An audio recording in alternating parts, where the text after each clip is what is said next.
ॐ नमो भगवते वासुदेवाय। ॐ अज्ञानतिमिरिनाथस्य ज्ञानाञ्जनशलाकया चक्षुरुन्मिलितं येन तस्मै श्रीगुरुवे नमः। श्रीचैतन्यमनोभीष्टं स्थापितं येन भूतले स्वयं रूप कदा मह्यं ददाति स्वपदान्तिकं। वन्देऽहं श्रीगुरु श्रीयुतपदकमलं श्रीगुरुं वैष्णवांश्च श्रीरूपं सागरजातां सहगण रघुनाथान्वितं सजीवं साद्वैतं सावधूतं परिजनसहिता कृष्णचैतन्यदेवं श्रीराधा कृष्णपादान् सहगण ललिता श्रीविशाखान्वितांश्च नमो विष्णुपादाय कृष्णपृष्ठाय भूतले श्रीमते भक्तिवेदान्तस्वामीति नामिने नमस्ते सरस्वती देवे गौरवाणी प्रचारिणे निर्विशेष शून्यवादी पाश्चात्यदेशतारिणे वाञ्छाकल्पतरुभ्यश्च कृपा सिन्धुभैव च पतितानां पावनेभ्यो वैष्णवेभ्यो नमो नमः। जय हो श्री कृष्ण चैतन्य प्रभु नित्यानंदा श्री अद्वैत गदाधर शिवासादि गौर भक्तवृंदा। हरे कृष्णा कृष्ण कृष्ण हरे हरे, हरे राम राम राम हरे हरे। हरे कृष्णा कृष्ण कृष्ण हरे हरे, हरे राम राम राम हरे हरे। हरे कृष्णा कृष्ण कृष्ण हरे हरे, हरे राम राम राम हरे हरे। हरे कृष्ण। आप सभी का हार्दिक अभिनंदन। तो हम अपने श्लोक को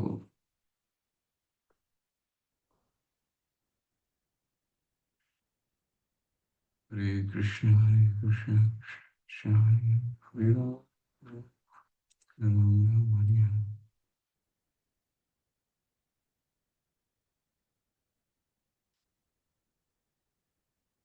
कृष्ण कृष्ण कृष्ण हरे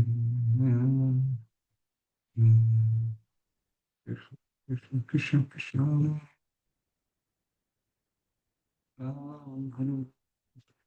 हरे कृष्ण कृष्ण कृष्ण हरे राम। तो हम अपने श्लोक को पढ़ लेते हैं।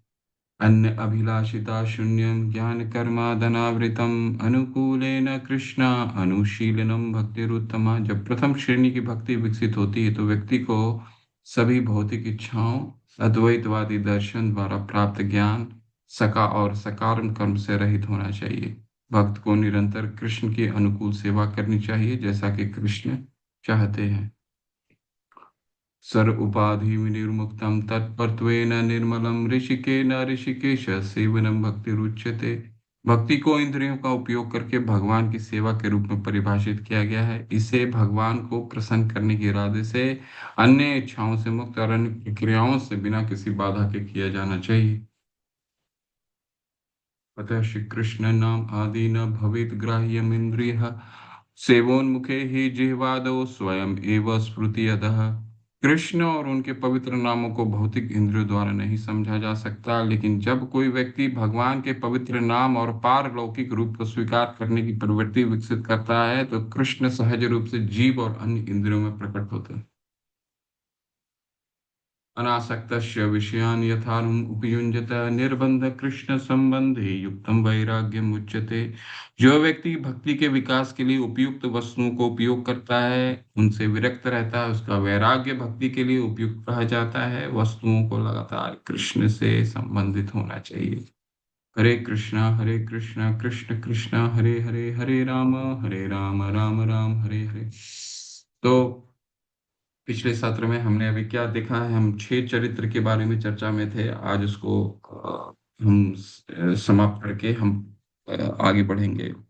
6 चरित्र क्या है? भक्ति के 6 चरित्र हैं। कलेश अग्नि शुभदा मोक्ष लघुता कृत सुदुर्लभ सांद्रानंद विशेष आत्मा श्री कृष्ण आकर्षणी सा। तो हमने पहला दो को विस्तार से देखा कि कलेश अग्नि हर तरह के क्लेशों को नाश करता है। भक्ति करने केवल भक्ति मात्र से, केवल जो हम कार्य कर रहे हैं अभी, जिसको हम आगे के अध्याय में पढ़ेंगे कि इस भक्ति को क्या कहा जाता है जो हम अभी कर रहे हैं, और कितनी प्रकार की भक्ति होती है उसके बारे में भी चर्चा होगी।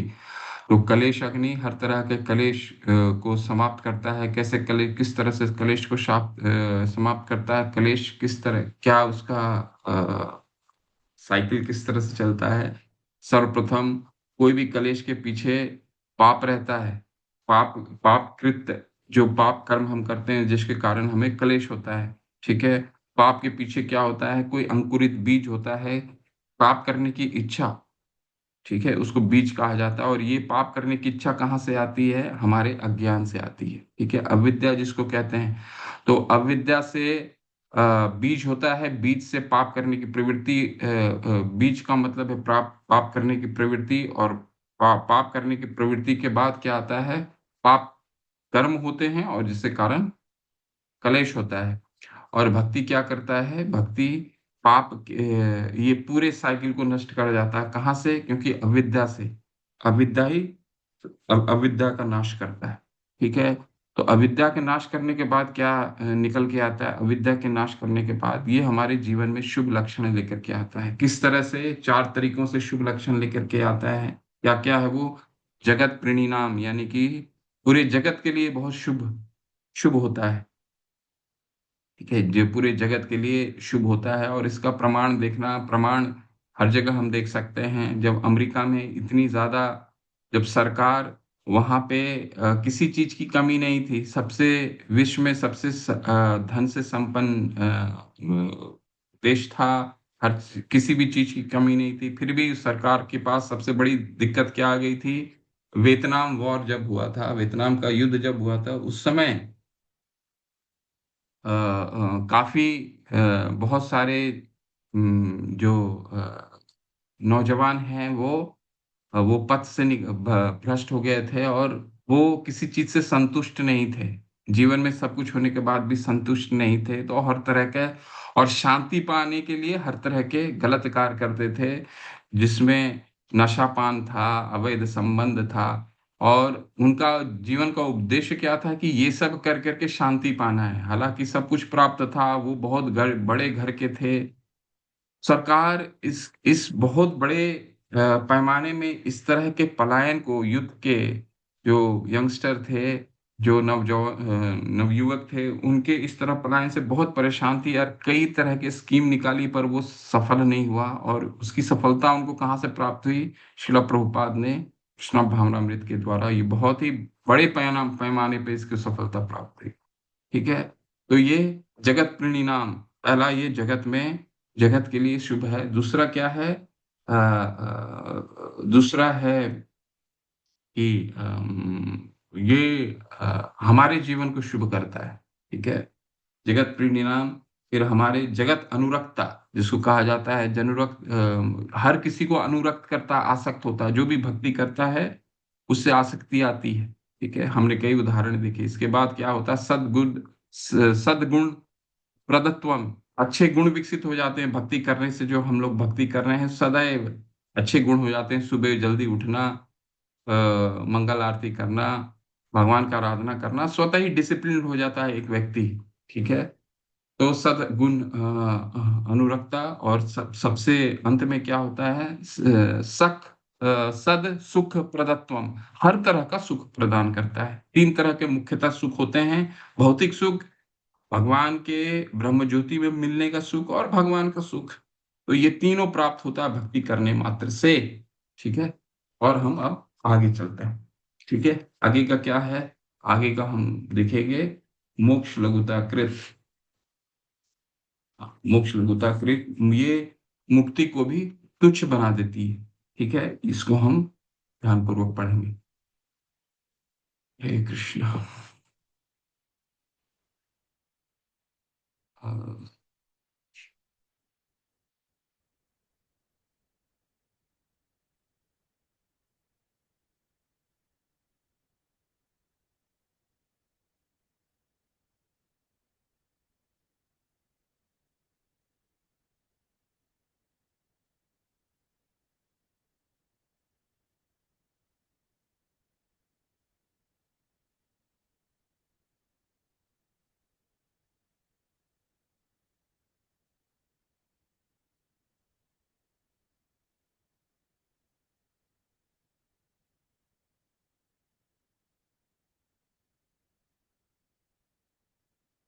लघुताकृत नहीं है क्या?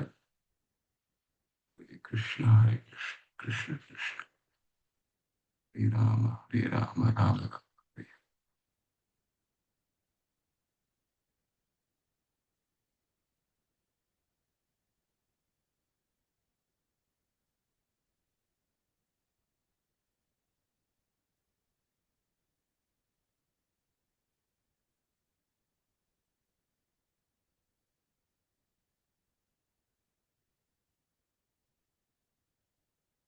ये पीडीएफ में मोक्ष लघुताकृत वाला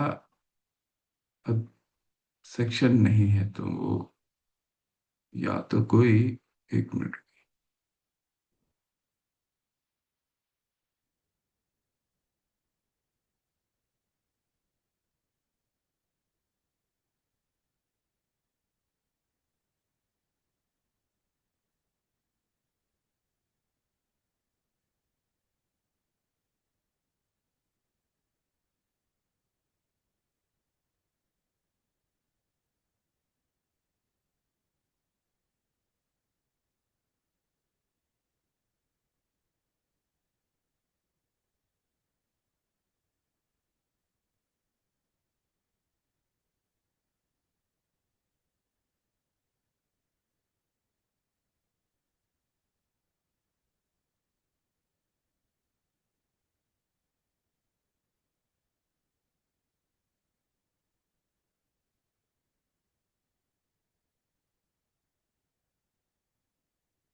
पीडीएफ में मोक्ष लघुताकृत नहीं है, तो जिनके पास भी किताब है, किताब से पढ़ने का प्रयास करें, तो मैं पढ़ देता हूँ और उसको समझा देता हूँ। श्री कृष्ण का कृष्ण से अच्छा अच्छा सुगुरु।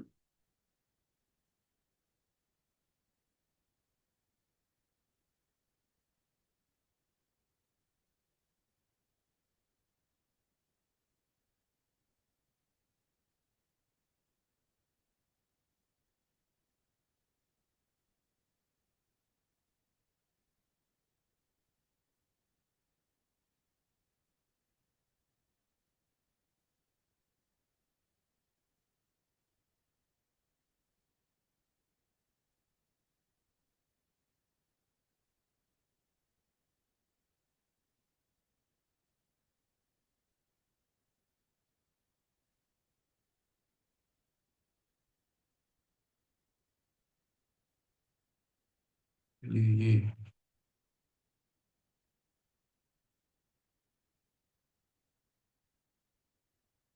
सुदुर्लभ, यहाँ से शुरू कीजिए। सुदुर्लभा से कोई पढ़े। भक्ति क्यों सुदुर्लभ है? पढ़िए कोई। ये बहुत मुख्य विषय है। ध्यान पूर्वक आप लोग सुनिए, क्योंकि आप लोग एक्चुअली ये बहुत ही बहुत महत्वपूर्ण है। ठीक है, पढ़िए, आत्म साक्षात्कार से पढ़िए, फिर मैं समझाता हूँ। यहाँ से पढ़िए।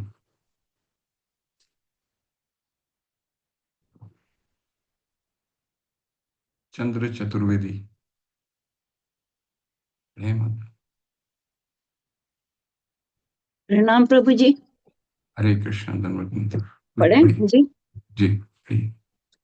आत्म साक्षात्कार प्राप्त करने के लिए आध्यात्मिक जीवन की प्रारंभिक अवस्था में विभिन्न प्रकार की तपस्याएं तथा इसी प्रकार की अन्य विधियां हैं, किंतु इन विधियों को संपन्न करने वाला यदि किसी भौतिक इच्छा से रहित भी है तो भी वह भक्ति को प्राप्त नहीं कर सकता है। अपनी शक्ति मात्र से भक्ति की कामना करना भी अधिक आशाप्रद नहीं है, क्योंकि कृष्ण हर किसी को भक्ति प्रदान करने के लिए तैयार नहीं होते। वे किसी व्यक्ति को भौतिक सुख या मुक्ति तो प्रदान कर सकते हैं, किंतु वे किसी व्यक्ति को अपनी भक्ति में लगाने के लिए जल्दी तैयार नहीं होते हैं।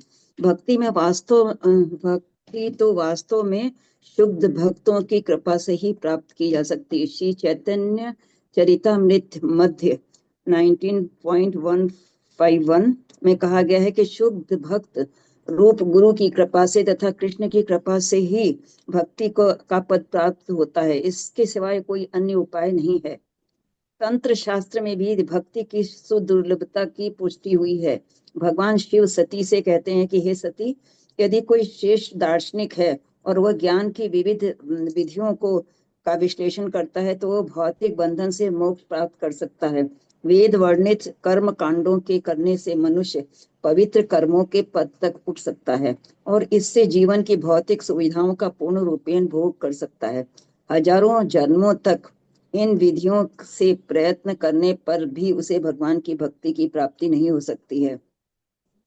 श्री भागवतम में श्री प्रहलाद महाराज जी द्वारा पुष्टि की गई है कि केवल निजी प्रयासों से या उच्च अधिकारियों के उपदेशों से ही भक्ति अवस्था प्राप्त नहीं की जा सकती है। उसे शुद्ध भक्त के चरण कमलों की धूलि का आशीर्वाद प्राप्त होना चाहिए, क्योंकि भक्त भौतिक इच्छाओं के कलमश से पूरी तरह मुक्त होता है।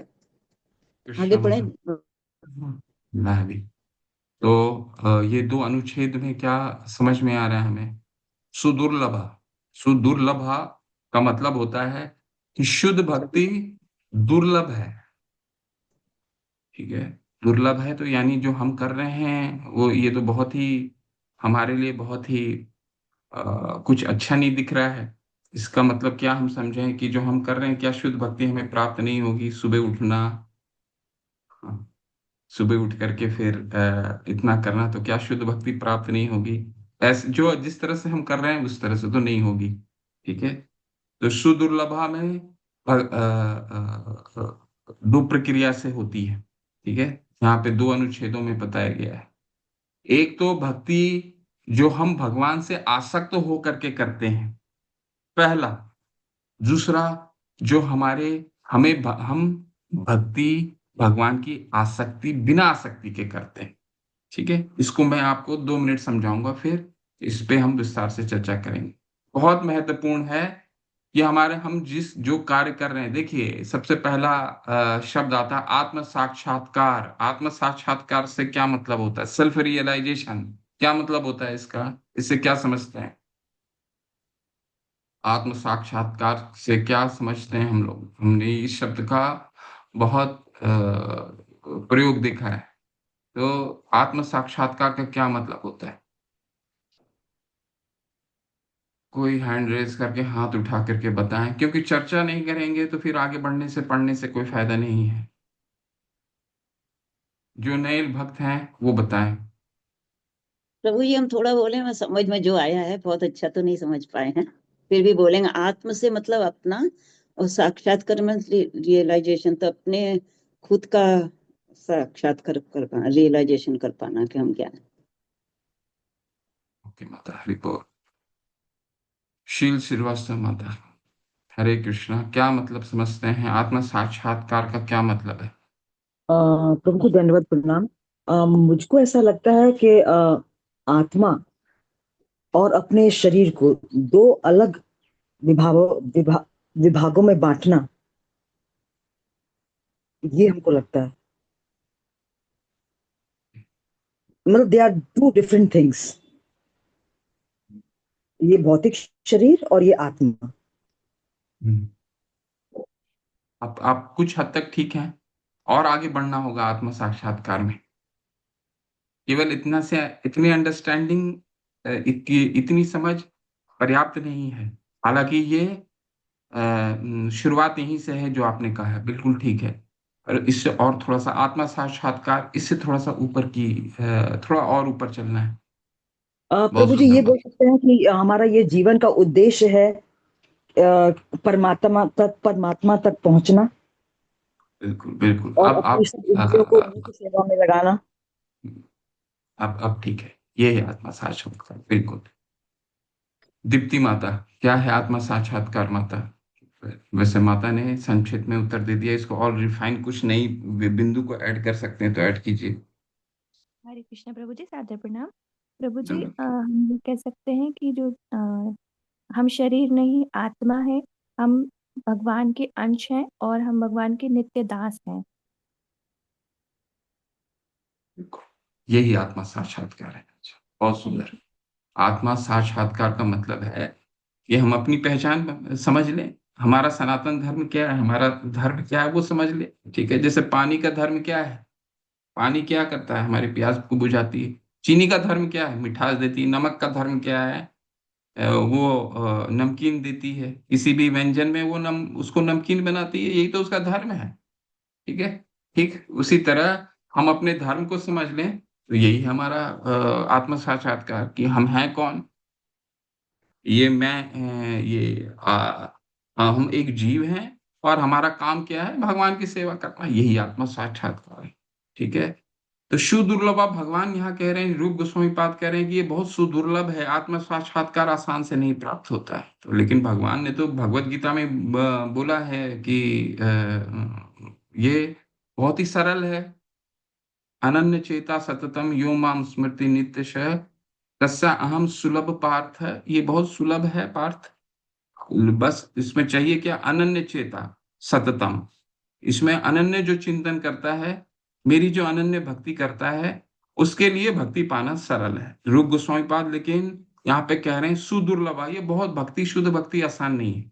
क्यों आसान नहीं है, ये एक फिलॉसफी को समझना क्योंकि ये विज्ञान है, ये हम सिद्धांत, ये सबसे पहले हम शुरुआत करें, भक्ति 9 चरणों में होती है। ये ध्यान पूर्वक देखिए, आप लोग बहुत लोगों को आपने पहले देखा होगा, इसको इसको भक्ति लता बीज कहते हैं।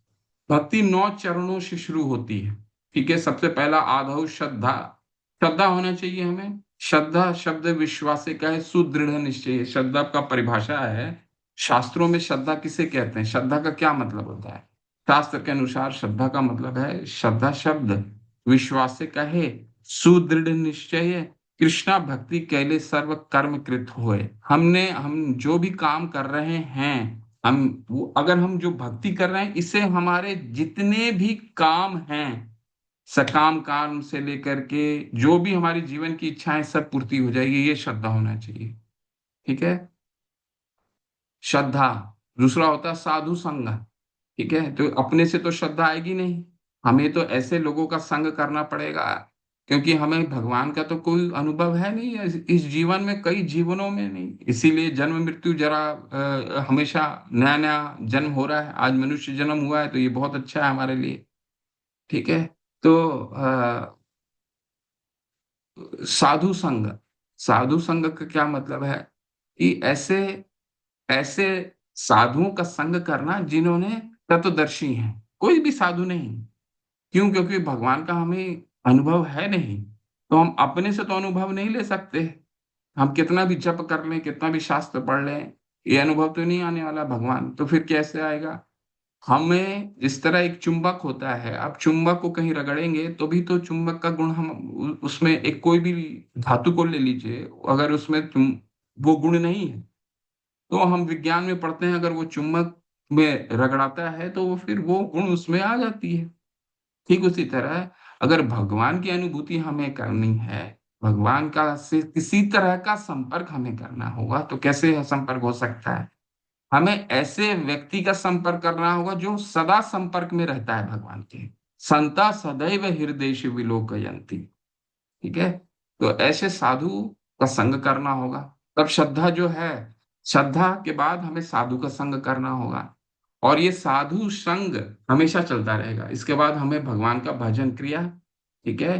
भजन क्रिया, और भजन क्रिया के भजन, भगवान का नाम गुण रूप लीलाओं को भजन करना, ये अनर्थ निवृत्ति। इससे क्या होगी, हमारी जितनी भी ग्रंथियां हैं, जितने भी आत्म साक्षात्कार के लिए जितनी भी गंदगी हमारे मन में है, वो धीरे धीरे, उसको अनर्थ निवृत्ति कहा जाता है, वो धीरे धीरे वो इसके बाद उसका स्तर आता है। उसके स्तर के बाद आता है निष्ठा। जब हमारी अनर्थ निवृत्ति खत्म होने लग जाती है, तो निष्ठा, भगवान पे निष्ठा आने लगती कि नहीं, ये जो मार्ग में हम चल रहे हैं, ये इसमें तो जरूर सफलता है। ठीक है। और निष्ठा के बाद आता है रुचि। फिर हमें रुचि विकसित होने लग जाती है। फिर अलार्म की जरूरत नहीं पड़ती है, हम स्वतः ही 4 बजे 3:30 बजे उठ जाएंगे। इसके बाद आता है आसक्ति। फिर हम आसक्त होते हैं। आसक्ति मतलब कि अब हमें जब हरि नाम करना शुरू करते हैं, तो हमें अपना मन जो हमेशा भटकता है, और पकड़ के लेकर के, अभी क्या करते हैं हम नाम, भगवान का नाम लेते हैं तो हमारा मन भटकता है, तो उसको पकड़ के लेकर के आते हैं, फिर नाम पे लगाते हैं, भगवान का चित्र देखते हैं, अपने गुरु का चित्र देखते हैं, फिर ना वापस लेकर के आते हैं। लेकिन आसक्ति के स्तर पे आने पर उसका वो स्वतः ही भगवान का, उसको मन उसका भटकता नहीं है, वो मन लगा रहता है, उसको स्वतः ही, कहीं अगर भटकता भी तो स्वतः ही आ जाएगा। और इसके बाद आता है भाव। भाव में क्या होता है, इसमें आसक्ति थोड़ी थोड़ी रहती है, ये हम आज विस्तार से तो नहीं पढ़ेंगे लेकिन जानेंगे। और सबसे उच्च स्तर क्या होता है, प्रेम। ठीक है, तो ये सुदुर्लभा क्यों है, यहाँ इसलिए मैंने ये चित्र दिखाया आपको कि ये भक्ति के 9 स्तर हैं। और भक्ति दो तरीके सुदुर्लभा ये इसीलिए है कि अभी जो हम पढ़ रहे हैं, ये चरित्र में पढ़ रहे हैं, ये साधना भक्ति, ये भाव भक्ति है। ठीक है, भाव भक्ति में आपका सुदुर्लभ आता है, ये दुर्लभ है। क्यों दुर्लभ है, भक्ति दो तरीकों से की जा सकती है। पहला, वो व्यक्ति भक्ति जो कर रहा है वो भगवान में कोई आसक्ति नहीं है। वो किस लिए भक्ति कर रहा है, वो कुछ पुण्य काम करने के लिए कर रहा है, कुछ जीवन से इच्छा करने के लिए कर रहा है, बहुत तरीकों से कर्म कांड, बहुत तरीकों के कारण वो भक्ति कर रहा है। और दूसरा है वो भक्ति जो भगवान की आसक्ति भगवान से आसक्त होने पर भी कर रहा है। भगवान से आसक्त हो गया है और फिर भक्ति कर रहा है, दो तरीकों से, बिना आसक्ति के और शक्ति के साथ। लेकिन दोनों ही कंडीशन में भक्ति सुदुर्लभ है। ठीक है, अभी आपके मन में प्रश्न आएगा तो फिर तो हमारा मार्ग बहुत कठिन है। तो ये फिलॉसफी सिद्धांत समझना बहुत हमें बहुत महत्वपूर्ण है। श्रील प्रभुपाद देखिए क्या है, मतलब एक व्यक्ति पूरा समय श्रद्धा, साधु संग, भजन क्रिया, अनर्थ निवृत्ति, निष्ठा, रुचि और आसक्ति के स्तर पे आ गया, इसके बाद भी दुर्लभ है, भगवान आसानी से नहीं देते। ठीक है, तो ये सिद्धांत को हम इसी सिद्धांत को हम पढ़ रहे हैं। ठीक है, तो ये जानना हमारे लिए बहुत जरूरी, क्यों दुर्लभ है। तो अब हम ग्रंथ पे चलते हैं, फिर आपको समझाते हैं।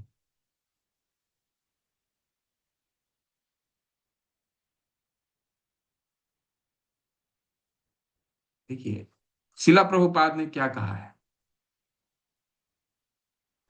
आत्म साक्षात्कार प्राप्त करने के लिए आध्यात्मिक जीवन की प्रारंभिक अवस्था में विभिन्न प्रकार की तपस्याएं तथा इसी तरह की अन्य विधियां हैं, किंतु इन विधियों का संपन्न करने वाला यदि किसी भौतिक इच्छा से रहित भी है तो भी वो भक्ति को प्राप्त नहीं कर सकता।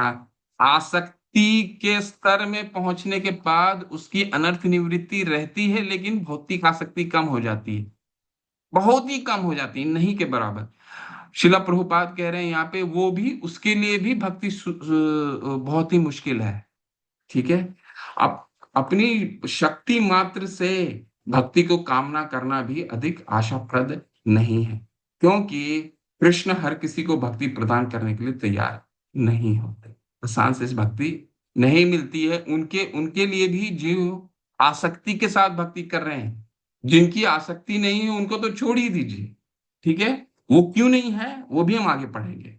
वे किसी व्यक्ति को भौतिक सुख या मुक्ति तो प्रदान करते हैं, कर सकते हैं, किंतु वे किसी व्यक्ति को अपनी भक्ति में लगाने के लिए तैयार नहीं होते। ठीक है, तो फिर हमारे मन में ये बहुत तरीके का प्रश्न आएगा कि हमारे ये तो बहुत ज्यादा हमारे लिए इनकरेजिंग नहीं है जो हम भक्ति कर रहे हैं, इस शुद्ध भक्ति तो इतनी आसान तो नहीं है। तो पहला तो हमने पढ़ा, क्या पढ़ा है पहले, कलेश जीवन में कलेश चले जाएंगे, और दूसरा क्या है, शुभ आ जाएगा। तो ये आना तो तय है। ठीक है, साधना भक्ति से ये आना तो तय है। ठीक है, लेकिन शुद्ध भक्ति पाना बहुत मुश्किल है, ये भगवान आसान से नहीं देते। ठीक है, तो आपके मन में ये प्रश्न आ रहा होगा कि फिर हमारा ये मार्ग तो बहुत कठिन है। हाँ कठिन है, कठिन तो है, लेकिन दुर्लभ नहीं। ठीक है, दुर्लभ नहीं। और उसके लिए क्या उपाय है, भक्ति तो वास्तव में शुद्ध भक्तों की कृपा से ही प्राप्त हो सकती है, साधु संग तो बहुत अनिवार्य है। लेकिन जिस तरह से हम सुन रहे हैं ग्रंथ में कहा गया है। चलिए पहले आगे पढ़ लेते हैं, इसके बाद फिर इस पे चर्चा करेंगे। ये बहुत ही महत्वपूर्ण बिंदु है, इसको समझना बहुत जरूरी है। एक तरफ हम कह रहे हैं कि शुद्ध भक्ति करना सरल है, सरल तो है, तो और दूसरी तरफ ये कह रहे हैं कि शुद्ध भक्ति बहुत ही सुदुर्लभ है। तो इन दोनों को, ये तो बहुत ही असमंजस वाली कहानी हो गई। ठीक है, तो यहाँ पे भगवान ये किस किस स्तर का है, ये भाव के स्तर में है। एक व्यक्ति, जब हम आगे जाएंगे तो भक्ति तीन प्रकार की होती है, वैसे तो दो ही होती है लेकिन तीन प्रकार के भाग किया गया है। शुद्ध साधना भक्ति जो हम अभी कर रहे हैं, प्रैक्टिस भाव भक्ति, और प्रेमा भक्ति। हम आगे पढ़ेंगे इसमें क्या क्या है, पहले चरित्र पढ़ लेते हैं। तो तंत्र शास्त्र में देखिए क्या उदाहरण में भी है, जो शिव जी पार्वती जी से कह रही हैं, यदि कोई दार्शनिक, शेष दार्शनिक है और वह ज्ञान की विविध विधियों का विश्लेषण करता है, वह भौतिक बंधन से मोक्ष प्राप्त कर सकता है। तो वेद वर्णित कर्म कांडों के कारण से मनुष्य पवित्र कर्मों का के पद तक तो उठ सकता है, और इससे जीवन की भौतिक सुविधाओं को पूर्ण रूपेण भोग कर सकता है। हजारों जन्म तक इन विधियों से प्रयत्न करने पर भी उसे भगवान की भक्ति प्राप्त नहीं हो सकती। कंबल बांटने से और अस्पताल खोलने से ये तो सिद्ध हो जाता है। यहाँ पर लिख रहे, देखिए, जो आसक्ति के साथ भक्ति कर रहे हैं उनके लिए तो दुर्लभ है ही, लेकिन जो भौतिक इच्छाओं के साथ भक्ति कर रहे हैं, आसक्ति के साथ नहीं भी कर रहे हैं, उनके लिए तो और कष्टप्रद है। ठीक है, तो कई बार शिला प्रभुपाद को लोगों ने प्रश्न किया था कि आप जो कृष्ण भावना भावित में जो कार्य कर रहे हैं, इससे किसी को क्या फायदा है, इससे अच्छा तो हॉस्पिटल खोल लीजिए, लोगों को धन बांट दीजिए। तो यहाँ इस सिद्धांत का खंडन हो जाता है। शुद्ध भक्ति कंबल बांटने से और अस्पताल खोलने से या फिर किसी तरह का समाज सेवा करने से तो नहीं प्राप्त हो सकता। हाँ, उससे आपका जो सुख है, जिस सुख के कारण आप खुलना चाहते हैं, संतुष्टि, आत्म संतुष्ट आपका ऐश्वर्य के लिए, वो पूर्ण हो जाएगी। भगवान तो तीन चीज देते हैं, तीन सुख देते हैं। हमने अभी पढ़ा क्या सुख देते हैं हमें। भौतिक सुख तो देते हैं भक्ति करने से, दूसरा क्या सुख देते हैं, ब्रह्म का भी सुख देते हैं, ठीक है, वो भी सुख दे देंगे। तीसरा क्या, अपनी और स्वयं का भी सुख देते हैं। ठीक है, तो ये चीजें तो समझ में आती हैं, और आगे पढ़ते हैं तो और क्लियर होगा। ठीक है, सुदुर्लभ क्यों है और इसका क्या निवारण है। ठीक है, चलिए आगे अंतिम छंद को खत्म करें, फिर मैं आपको समझाता हूँ। चंद्र चतुर्वेदी माता, अब इसको पढ़ के खत्म कीजिए। श्रीमद् भागवत। श्रीमद् भागवतम में 5:6-18 नारद भी युधिष्ठिर से कहते हैं कि हे राजन, मुकुंद नाम से विख्यात भगवान कृष्ण ही पांडवों तथा यादवों के नित्य रक्षक हैं। वे सभी तरह से आपके गुरु तथा उपदेशक भी हैं। केवल वे ही आपके पूज्य ईश्वर हैं। वे अनंत स्नेहिल हैं और आपके व्यक्तिगत तथा पारिवारिक समस्त कार्यों के निर्देशक हैं। इससे भी बड़ी बात यह है कि कभी कभी वे आपके आदेश का पालन करते हैं, मानो वे आपके संदेश वाहक हों। हे राजन, आप कितने भाग्यवान हैं, क्योंकि भगवान ने आप पर जितने अनुग्रह किए हैं उनकी कोई स्वप्न में भी कल्पना नहीं कर सकता। इस श्लोक का तात्पर्य यही है कि भगवान मुक्ति तो सरलता से प्रदान करते हैं, किंतु वे बिरले ही जीव को भक्ति प्रदान करने के लिए तैयार होते हैं, क्योंकि भक्ति के द्वारा भगवान भक्त के प्रीत दास बन जाते हैं। ये मुख्य कारण है। ठीक है, भगवान कृत दास बन जाते हैं, इसलिए शुद्ध भक्ति आसान से नहीं देते। ठीक है, तो सुदुर्लभ का मतलब है कि भक्ति, इतनी शुद्ध भक्ति कैसे, और शिला प्रभुपाद ने क्या तरीका बताया है कि कैसे शुद्ध भक्ति प्राप्त भी कैसे हो सकती है। शुश्रूषधानस्य वासुदेव कथा रुचि सयात महत सेव्या विप्रा। सयात महत सेव्या यानी कि हमें सिर्फ एक कार्य करना है। क्या करना है, साधु संग करना है। महत सेव्या विप्रा, जो हम सुन रहे हैं, क्योंकि अकेले से तो नहीं हो सकती भक्ति, हम कितना भी प्रयास कर लें। यहाँ तो लिख दिया है, रूप गोस्वामी पाद ने समझा दिया है कि चाहे हम कितना भी तपस्या कर लें, आपने देखा होगा कि कई लोग ऐसे होते हैं कि हो सकता है कोई तीर्थ स्थल जाते हों धाम जाते हों, परंतु कोई साधु का संग नहीं करने जाते हैं, वहां दर्शन करते हैं और दर्शन कर करके चले जाते हैं, लेकिन उनके जीवन में कोई तब्दीली नहीं होती है। और क्यों तब्दीली नहीं होती है, उसका कारण यहाँ है। जब तक हम साधु का संग नहीं करेंगे, सयात महत सेव्या विप्रा पुण्य तीर्थ निवेशना, जब तक साधु का संग नहीं करेंगे और उनके संग में हम भागवतम और भगवान की कथा नहीं सुनेंगे, तब तक तो कोई काम नहीं बनने वाला है। तब तक तो शुद्ध भक्ति भगवान दे ही नहीं सकते। श्रीमद् भागवतम शास्त्र पढ़ना पड़ेगा। और कैसे कैसे शास्त्र पढ़ना पड़ेगा? साधुओं के संग में शास्त्र पढ़ना पड़ेगा, जैसे श्रीला प्रभुपाद के हम ताज पढ़ रहे हैं, उनके संग में शास्त्र पढ़ना पड़ेगा और निरंतर जो हम कर रहे हैं वो करते रहना पड़ेगा। ठीक है, इसमें नुकसान तो कुछ है नहीं।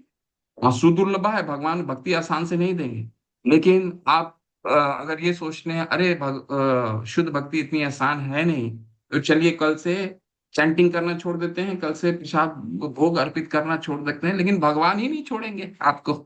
हमें किसी भी भगवान ही नहीं छोड़ेंगे। हम अगर ये मन में ये भी तय कर लें कि शुद्ध भक्ति इतनी आसान से नहीं देते हैं भगवान, फिर भी हम कल से अगर भक्ति छोड़ दें तो आप करके देख लीजिए, आपकी नींद वही 3:30 पौने 4 बजे खुलेगी, क्योंकि भगवान स्वयं नहीं छोड़ते।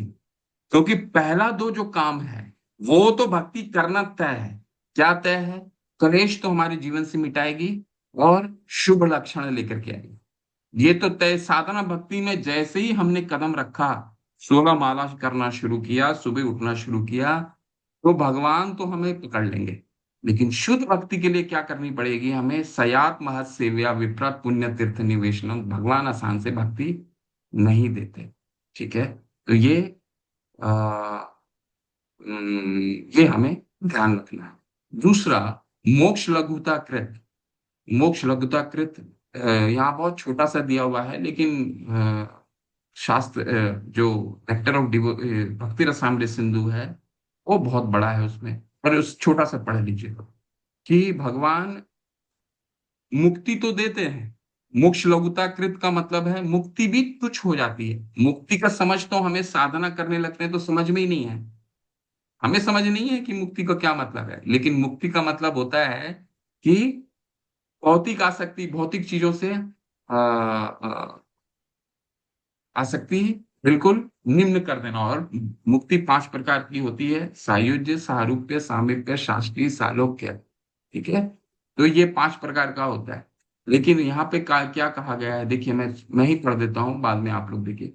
नारद पंचरात्र में भी ये कहा गया है कि जिस व्यक्ति ने थोड़ी सी भी भक्ति विकसित कर ली है, वह धर्म, अर्थ, काम तथा 5 प्रकार के मोक्ष से प्राप्त होने वाले किसी भी प्रकार के सुख की रंच मात्र भी परवाह नहीं करता।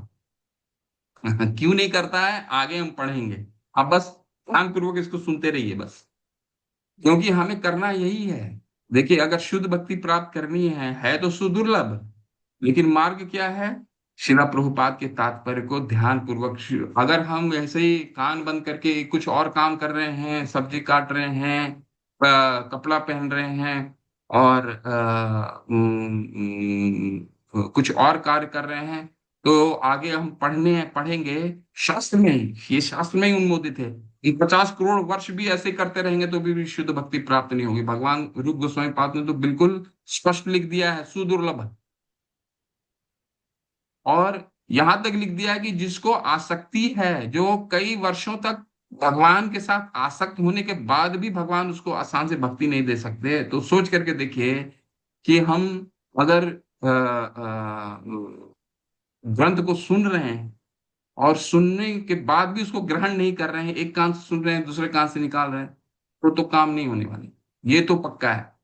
तो क्या है, इस प्रकार से प्राप्त किसी भी प्रकार से शुद्ध भक्त के हृदय में मूल से भी प्रवेश करने की हिम्मत नहीं दिखलाता। कहा गया है कि जिस तरह रानी की दासियां आदर पूर्वक तथा नम्रता पूर्वक उसका अनुसरण करती हैं, ठीक उसी तरह धर्म, अर्थ, काम तथा मोक्ष से मिलने वाले सुख भक्ति का अनुसरण करते हैं। दूसरे शब्दों में, शुद्ध भक्त को किसी प्रकार का सुख का अभाव नहीं खलता। वह कृष्ण की सेवा के अतिरिक्त कुछ भी नहीं चाहता, किंतु यदि कदाचित उसके मन में कोई अन्य इच्छा उठती है तो भगवान भक्त के कोई मांगे बिना उसे पूरा कर देते हैं। ठीक है, योगक्षेम वहाम्यम हमने 9:22 में पढ़ा है।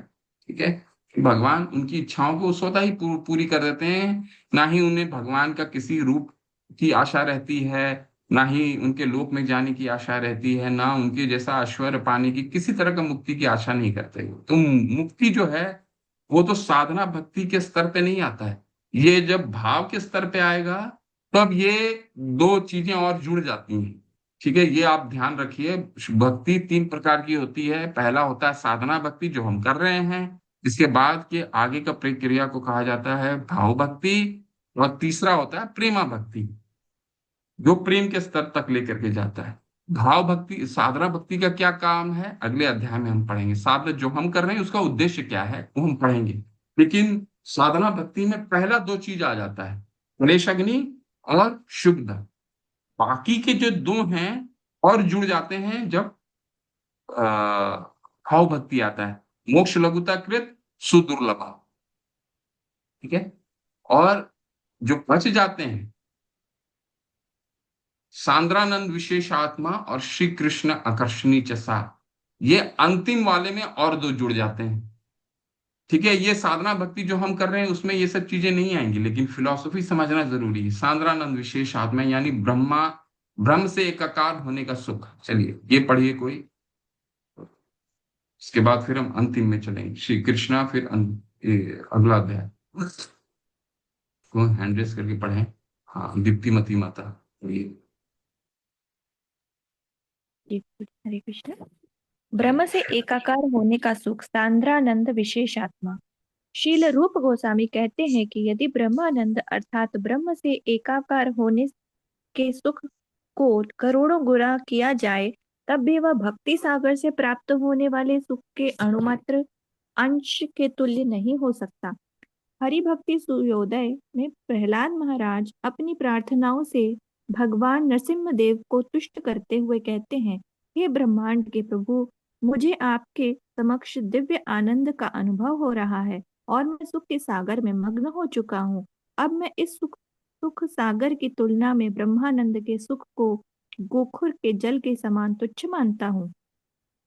इसी प्रकार श्रीमद् भागवतम पर श्रीधर स्वामी का भाष्य भावार्थ दीपिका में पुष्टि की गई है। हे प्रभु, कुछ भाग्यशाली लोग जो आपकी भक्ति के अमृत सागर में तैर रहे हैं और आपकी लीलाओं के वर्णन के अमृत का स्वाद ले रहे हैं, निश्चित रूप से उन आह्लाद भाव को जानते हैं जो धर्म अर्थ काम मोक्ष से प्राप्त होने वाले सुख को तुच्छ बना देते हैं। ऐसे दिव्य भक्त भक्ति के अतिरिक्त अन्य किसी प्रकार के सुख को सड़क पर पड़े हुए तृण से भी तुच्छ मानते हैं। हरे कृष्ण। कृष्ण तो आगे वाला पढ़ो। अगला भी पढ़िएगा अभी। हाँ, अभी इसको समझा देता हूँ। सांद्रानंद विशेष आत्मा। सांद्रा का मतलब होता है कंडेंस्ड, गाढ़ा। हम दूध को सुखा देते हैं तो कैसे रबड़ी हो जाती है। दूध अगर सूख जाता है तो जितना रस है उसमें आ जाता, उसको कहते हैं सांद्रा। ठीक है, सांद्रानंद विशेष आत्मा यानी कि जब ये प्रेम के स्तर में पहुंच जाती है शुद्ध भक्ति, तो उस तरह से क्या हो जाता है, कंडेंस्ड हो जाता है। इसलिए यहाँ पे क्या कहा गया है कि श्री रूप गोस्वामी कहते हैं कि यदि ब्रह्मानंद अर्थात ब्रह्मा से एकाकार होने के सुख को करोड़ों गुना किया जाए, यानी कि वो कंडेंस्ड हो जाता है, वो सांद्रा हो जाता है, तो वो भक्ति सागर से प्राप्त होने वाले सुख के अनुमात्र अंश के तुल्य नहीं हो सकता। इसको बहुत ही, और यहाँ पे शिला प्रहलाद महाराज के उदाहरण से भी हम समझते हैं। लेकिन इसको और भी सरल से अगर समझने का प्रयास करें तो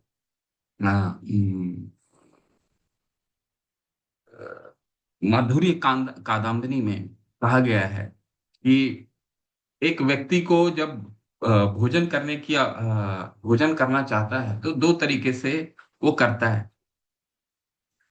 उसको भूख लगी है, वो घर में आता है और अपनी अपनी पत्नी से कहता है कि आज 2 तरीके से हो सकता है। एक तो वो पूछेगा कि क्या बना है, ठीक है, और इसके बाद वो भोजन करेगा, पहला। दूसरा, कुछ भी बना है वो भोजन करेगा। दोनों में क्या फर्क है? पहले वाले में फर्क क्या है कि उसका पहले से कुछ पेट भरा है और इच्छाएं, थोड़ी इच्छाएं पूरी हो गई हैं, तो अभी कुछ उसको चुनिंदा चीजें चाहिए। लेकिन किसी को जो दूसरा स्तर क्या है, दूसरा स्तर है कि वो बिल्कुल भूखा है, तो उसे कुछ भी दे दें वो खा लेगा और बहुत मन से खाएगा। ठीक है, तो ये दूसरा वाला स्तर है। तो जब भक्ति प्रेम के स्तर पे पहुंच जाती है तो वो सांद्रा हो जाता है, वो भूख इतनी रहती है कि उसको और कुछ चीज दिखाई नहीं देता, उससे किसी भी मुक्ति की परवाह नहीं रहती है, किसी भी भौतिक सुख की इच्छा नहीं रहती, जो मिलता है वो किसी भी तरीके से वो ग्रहण करता है। ठीक है, इसका दूसरा उदाहरण अब हम आध्यात्मिक जगत से देते हैं। दूसरा क्या है कि देखिए, कभी कभी हम लेक्चर सुनना चाहते हैं, किसी का प्रवचन सुनना चाहते हैं, तो हम कुछ लोगों को चुनिंदा बना लेते हैं कि हम इनसे सुनेंगे, ये बहुत अच्छा बोलते हैं, इनका ज्ञान बहुत अच्छा है।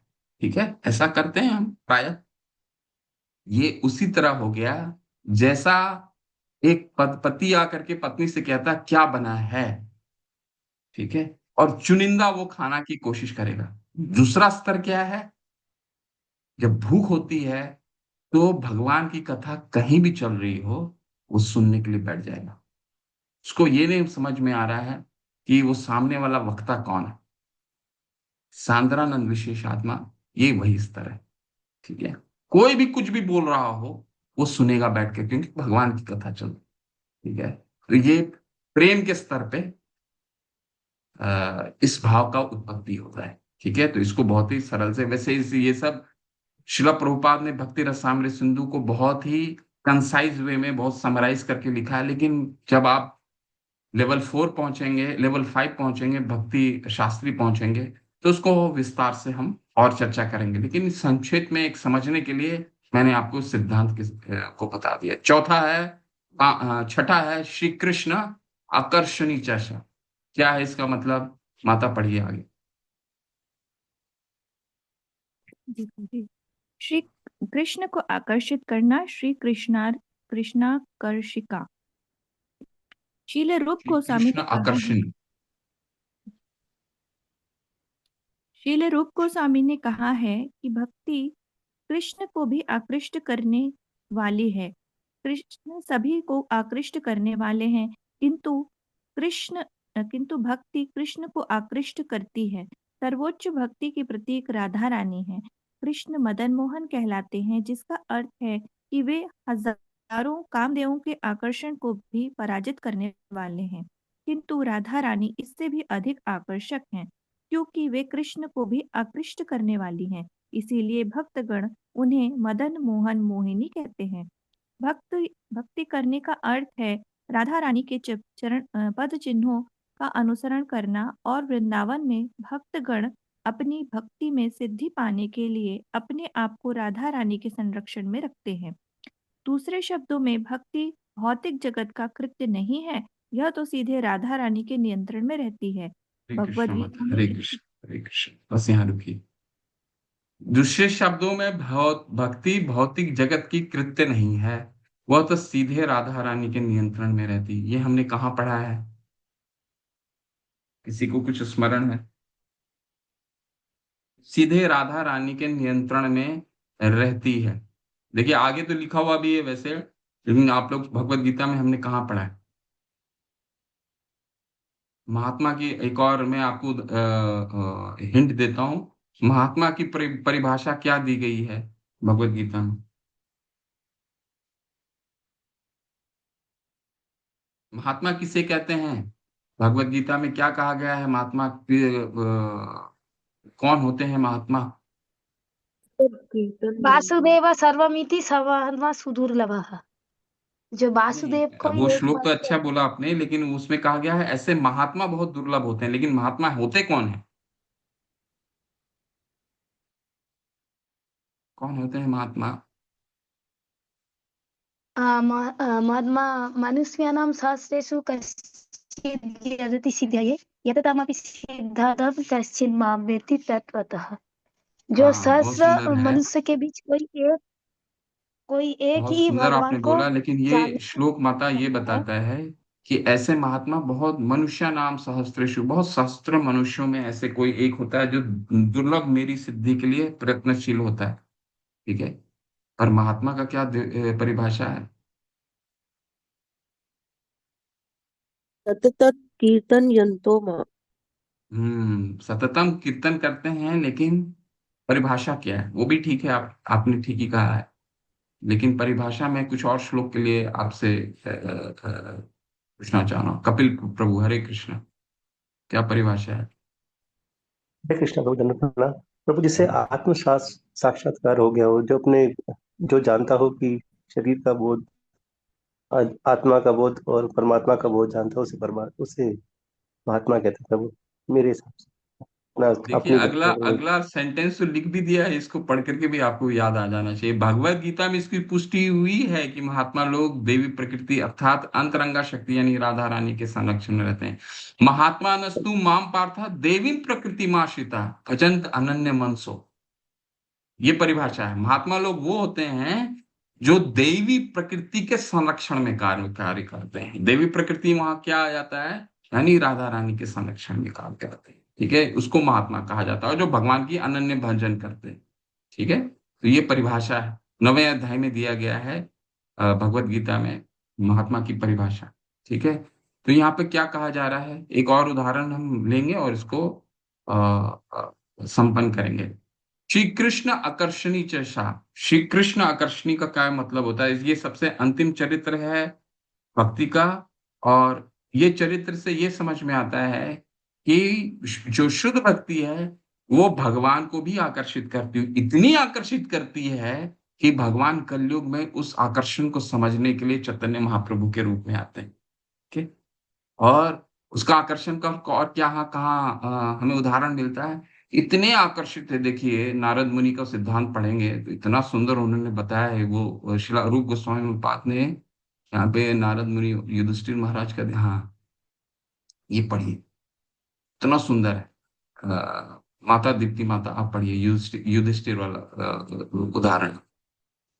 ये उदाहरण ध्यान पूर्वक पढ़िए। कृष्ण आकर्षणी चसा कैसे है? चलिए पढ़िए युधिष्ठिर, यहाँ मैंने अंडरलाइन किया। जी प्रभु। युधिष्ठिर महाराज सोच रहे थे, प्रहलाद महाराज सचमुच ही भगवत भक्त हैं, मैं तो कुछ भी नहीं हूँ। जब वे ऐसा सोच रहे थे तभी नारद ने उन्हें इस प्रकार संबोधित किया।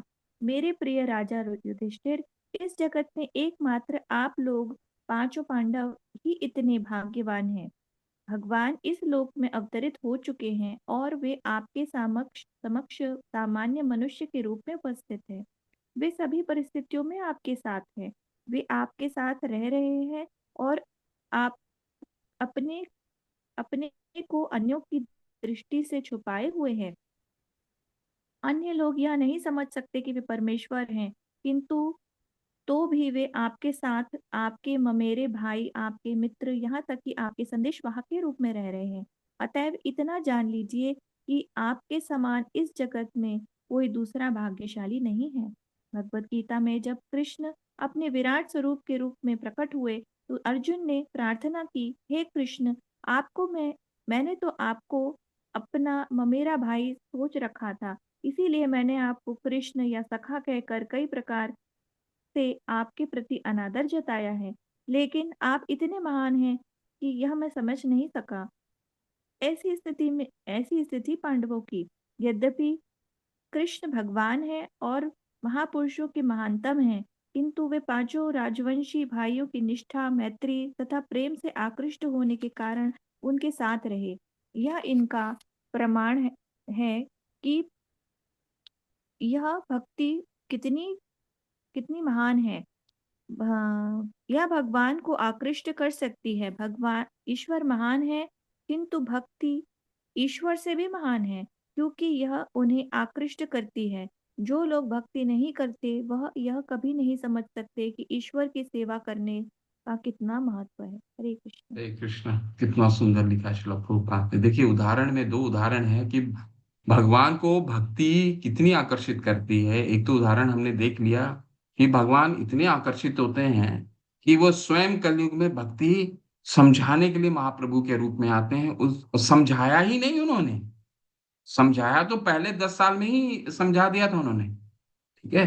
उन्होंने 24 साल तक समझा दिया था, संकीर्तन कर दिया, महाप्रभु ने संन्यास ले लिया हमें समझाने के लिए कि क्या क्या करना चाहिए। एक भक्ति में अगर करना, संन्यास ले लिया, सबको आचरण सिखाने के लिए संन्यास ले लिया। संन्यास लेके के पूरे संकीर्तन आंदोलन को पूरे भारतवर्ष में दक्षिण से लेकर के उत्तर से लेकर हर जगह फैलाया, ठीक है। ये तो उन्होंने किया ही सिखाने के लिए कि भक्ति कैसे की जाए।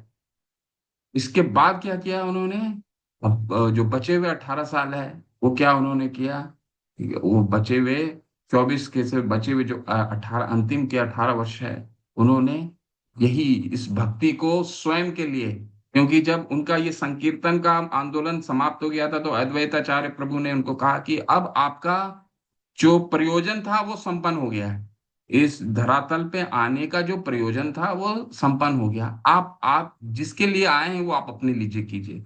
फिर वो 18 साल गंभीरा में उन्होंने इस भक्ति को स्वयं अ, अ, स्वयं इसको सीखा, उसका आस्वादन किया कि जगन्नाथ जी के अर्श विग्रह को देख करके ही मूर्छित हो जाते थे, ठीक है। क्यों? क्योंकि वो भगवान दिखते थे उनको। भक्ति कितनी आकर्षण है वो हम चैतन्य महाप्रभु के, चैतन्य महाप्रभु हमें समझाते हैं। दूसरा तीसरा चौथा कितना उदाहरण है कि भगवान भक्तों से इतने आकर्षित हो जाते हैं, उनके बीच में रह करके ममेरा भाई बन करके रहते हैं। तीसरा, उनके बीच में रह करके रथ के सारथी भी बन जाते हैं। तो कुछ न कुछ तो आकर्षण रहा होगा, तभी तो रथ के सारथी बनते हैं, सारथी बन करके उनके साथ चलते हैं। और क्या फिर अंतिम में क्या कह रहे हैं, अंतिम में ये कह रहे हैं कि अर्जुन अर्जुन उनके हर तरह का 11वें अध्याय में अर्जुन बोलते हैं, हे सखा, मैं आपको सखा बोला। मैं आपको जब विराट रूप देख लेते हैं और तो भयभीत होकर के बोलते हैं, आश्चर्य व भयभीत होकर के बोलते हैं कि मैं आपको सखा समझ रहा था, आपको मित्र बोला, हे यादव, हे सखा, ऐसा करके आपको बुलाया। लेकिन भगवान ने उसको उसको बहुत प्रेम पूर्वक लिया। क्यों प्रेम पूर्वक लेते हैं? क्योंकि भक्ति भगवान को बहुत आकर्षित करती है। यही बताया जा रहा है। ये 6 सिद्धांत हैं, ठीक है। ये 6 सिद्धांत क्या है? ईश्वर महान है किंतु भक्ति ईश्वर से भी महान है, ठीक है। तो 6 सिद्धांत हमने क्या क्या पढ़ा? भक्ति के 6 चरित्र, कलेश अग्नि, शुभदा, मोक्ष लघुता कृत, सुदुर्लभा, सांद्रानंद विशेषात्मा, श्री कृष्ण कर्षणी चसा। तो पहले दो जो हैं वो शुरुआती भक्ति करना शुरू करते हैं तो स्वतः ही शुरू हो जाती है, ठीक है। जीवन में कलेश खत्म हो जाते हैं, शुभ लक्षण लेकर के आती है, और शुभ लक्षण कई तरीकों से लेके आती है, ठीक है। भक्ति करने वाला पूरे जगत को आकर्षित करता है, हर व्यक्ति को आकर्षित करता है, स्वयं में अच्छे गुण पैदा हो जाते हैं उसके। चौथा क्या शुभ लक्षण लेके आता है? चौथा शुभ लक्षण लेके आपके आता है कि उसके 3 तरीके का सुख के लिए अपने आप को योग्य बना लेता है। भगवान उसको भौतिक सुख तो देते ही हैं, ठीक है। दूसरा, भगवान उसको ब्रह्म के सुख भी देते हैं, और भगवान स्वयं को जो स्वयं भगवान का सुख का अनुमोदन करते हैं। कुछ सुख मिलता है ना, तभी तो हम साधना भक्ति कर रहे हैं, ठीक है। मान लीजिए हम भाव के स्तर में अभी नहीं भी पहुंचे हैं तो साधना भक्ति कर रहे हैं, सुबह उठ रहे हैं, कीर्तन सुनते हैं, हरि नाम, तो कुछ तो सुख की अनुभूति ऐसी होती है ना कि हम 3:30 पौने 4 बजे उठ जाते हैं। वो क्या है? ये हम अब देखिए, ये एप्लीकेशन का भाग है, ये आप अपने जीवन में अप्लाई करके इसको देख सकते हैं, ठीक है? तो ये तो साधना भक्ति से शुरू हो जाता है। लेकिन साधना भक्ति का उद्देश्य क्या है, कि कल के हम अध्याय 2 से शुरू करेंगे। साधना भक्ति का उद्देश्य भाव भक्ति तक लेकर के जाना है, लेकिन और इसको हम विस्तार से पढ़ेंगे, श्लोक के साथ पढ़ेंगे। तो भाव भक्ति में 2 चीजें और जुड़ जाती हैं। क्या जुड़ जाती हैं? उसको मुक्ति जो है, 5 तरह की मुक्ति तुच्छ लगने लगती है, मोक्ष लघुताकृत हो जाती है। और दूसरा है सुदुर्लभ भक्ति। उस स्तर, भाव के स्तर में पहुंचने से आसान से नहीं होगी, जिस तरह से हम चल रहे हैं उस तरह से नहीं होगी कि जैसे तैसे भी सुन रहे हैं। ये साधना भक्ति के लिए ठीक है, लेकिन अगर जीवन का उद्देश्य, हम सबका जीवन का उद्देश्य क्या है? भाव भक्ति तक शुद्ध भक्ति तक पहुंचना, यही तो उद्देश्य है। और उस उद्देश्य को पहुंचने के लिए क्या करना पड़ेगा? वहां पे दो तरीके की भक्ति हो सकती है। क्या? आसक्ति के साथ, बिना आसक्ति के। बिना आसक्ति के 50 करोड़ साल भी कर लें तो भी नहीं होने वाला है। ये तो रूप गोस्वामी ने बता दिया कि आधे कान से सुने हमने, आधा हमने सुना, आधा नहीं सुना, आधा ठीक से सुना, नहीं सुना। क्यों कठिन है? क्योंकि भगवान उसको भी मुश्किल से भक्ति देते हैं जो आसक्ति होकर के भक्ति कर रहा है भगवान के साथ। क्यों? क्योंकि भगवान कृतदास हो जाते हैं उसके। भगवान देते जरूर है, मार्ग हमारा सही है, करना क्या है हमें? शिला प्रभुपाद ने बताया, सयात्म सेवया, बस हमें शुशु सदान से वासुदेव कथा रुचि सयात्म सेवया विप्रा। भगवान के शुद्ध भक्तों के साथ उनके शास्त्रों को पढ़ना है। ठीक है? तो तो ये संभव है। इसके बाद क्या हमने पढ़ा? इसके बाद हमने पढ़ा सांद्रानंद विशेष आत्मा। जो जब वो भाव से ऊपर होकर के प्रेम के स्तर तक पहुंच जाता है तो दो चीजें और जुड़ जाती हैं भक्ति की। सांद्रानंद विशेष आत्मा, कंडेंस्ड हो जाता है भक्ति बिल्कुल। ठीक है? जगन्नाथ और भगवान चैतन्य ने दिखाया कंडेंस्ड भक्ति कैसी होती है। रामाचार्य हरिदास ठाकुर के चरित्र से देखते हैं, 3 लाख नाम। ठीक है? हमारा 16 माला, 17, 18 माला कोई करता है तो कंठ दुखने लगता है, 20 माला करता है तो कंठ दुखने लगता है पूरे दिन। क्यों? क्योंकि भक्ति कंडेंस्ड हो गई है अब। महाप्रभु जगर केवल अर्च विग्रह को देख करके वो मूर्छित हो जाते थे। ठीक है? तो ये सांद्रानंद विशेष कंडेंस्ड हो जाती है, बाकी सब तुच्छ लगने लग जाता है। और अंत में क्या है कि कृष्ण आकर्षणी जैसा, भगवान को भी आकर्षित करती है शुद्ध भक्ति। और हम महाभारत के कई चरित्र से देख सकते हैं कि भगवान पांडवों के बीच में एक नरलीला उन्होंने किया। ठीक है? नरलीला क्यों किया? क्योंकि भक्तों से आकर्षित थे। ठीक है? तो ये हमने 6 चरित्र पढ़ लिया। अब हम थोड़ा सा फास्ट चलेंगे, साधना भक्ति शुरू होने वाला है। ठीक है? कल से हम साधना भक्ति शुरू करेंगे, बहुत महत्वपूर्ण है, इसको पढ़ के आइएगा। भक्ति रसामृत सिंधु को अगर समझना है हमें तो पढ़ना बहुत जरूरी है। ठीक है? शिला प्रभुपाद की जय, रूप गोस्वामी पाद की जय। किसी का कोई संशय है? कुछ पूछना चाहते हैं कोई? चलिए, वाञ्छाकल्पतरुभ्यश्च कृपा सिन्धुभ्य च पतितानां पावनेभ्यो वैष्णवेभ्यो नमो नमः। अनंत कोटि वैष्णव वृंद की जय। श्रील प्रभुपाद की जय। श्री हरिदास ठाकुर की जय।